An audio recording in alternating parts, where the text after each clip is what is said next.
Well, well, well. Looks like Angel Reese just got caught red-handed on live TV saying something that blows her entire narrative wide open.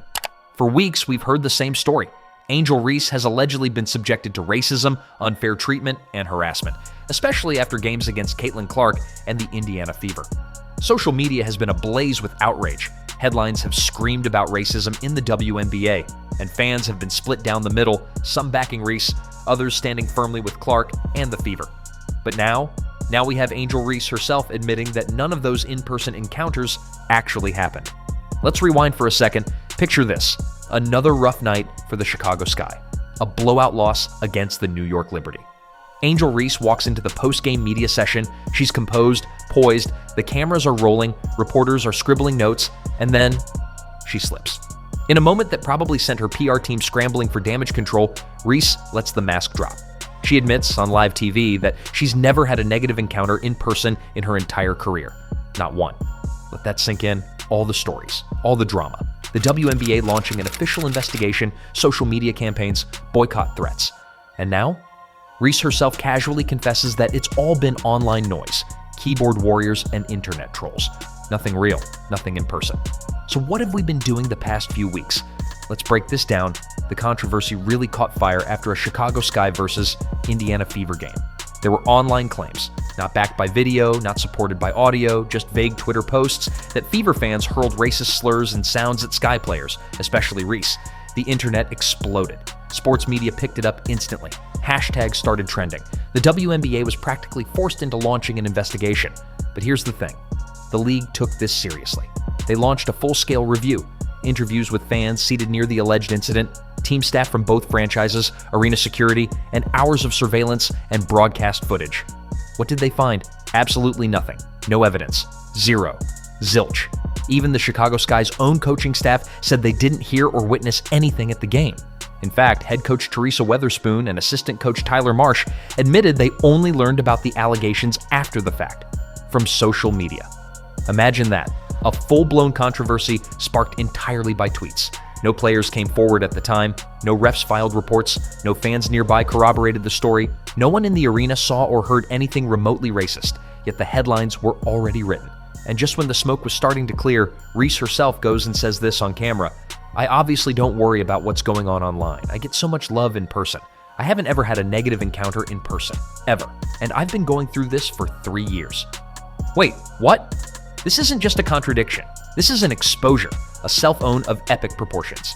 She didn't just walk back the story, she erased it, and she did it with a straight face. Let's not forget, Reese has spent weeks playing the victim. The media has framed her as a symbol of strength standing against hate. Articles were written, analysts debated, whole segments were dedicated to how the WNBA must protect her and players like her from toxic environments. Yet here she is, telling us she's never once had a negative in-person encounter? What about those viral posts, the supposed slurs, the racially charged animal noises that allegedly erupted from the Fever crowd? Poof, gone, never happened. But here's the worst part. The WNBA bent over backwards to investigate a complete fabrication. They burned resources, they diverted attention away from actual on-court development and league promotion, they slandered their own fans. The league's official statement after the investigation said the reports were not substantiated. That's corporate speak for, "This never happened, and we can't say it did." And you know what's even more frustrating? The league didn't apologize to the fans they essentially accused. There was no "our bad." No, turns out we were misled. Just silence. Meanwhile, Angel Reese is still being babied by media outlets and fellow athletes. Be unapologetically you, they say. Ignore the hate. But what hate? From who? Because according to Reese, it doesn't exist in the real world, only online. Let's be honest, she's been coddled since college. Every controversy she gets into, whether it's with Caitlin Clark, media members, fans, or even her own teammates, is brushed off like she's untouchable. But this is different. This is manipulation. This is narrative building, plain and simple. The backlash came swift. Clips of the interview flooded Twitter, TikTok, and YouTube within minutes. Fans on both sides started dissecting every word. Some tried to defend her, saying maybe she misspoke. Others pointed out the obvious: she got too comfortable, too confident. And in that moment, she told the truth. One comment summed it up perfectly. If she's never had a negative experience, then why did the WNBA spend weeks chasing shadows? Great question, because this wasn't just about Angel Reese anymore. This was about the credibility of the league. This was about how quickly outrage culture spreads when fueled by unverified claims. And this was about how media figures and athletes can weaponize social media clout to control the conversation. Let's go deeper. The real victim in all of this? The Indiana Fever fan base. They were dragged through the mud based on nothing but Twitter rumors. Their home crowd got painted as hostile and racist, without a shred of evidence. They deserved better. And now they won't even get a simple, "We got it wrong." Even Caitlin Clark, who's been nothing but focused on her game and growing the sport, got pulled into this mess. She became a lightning rod, again, for controversy that wasn't even about her. The irony? She never said a word about any of this, but her presence made her the easy scapegoat. And it's not just Reese. The media enabled this. When narratives take priority over facts, truth suffers. And now, when that truth finally surfaces, no one wants to acknowledge it. Where are the journalists who ran with the story? Where are the pundits who called Indiana fans disgraceful?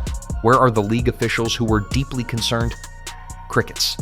Angel Reese might have hoped no one would notice what she said in that press conference, but the internet doesn't miss anything, especially not when a story this explosive flips on its head.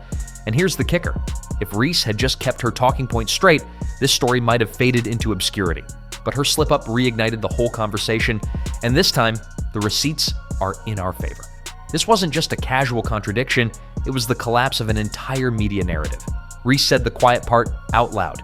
She revealed that this whole firestorm may have been built on absolutely nothing. So where does that leave us? It leaves the WNBA looking foolish. It leaves sports media with egg on their face.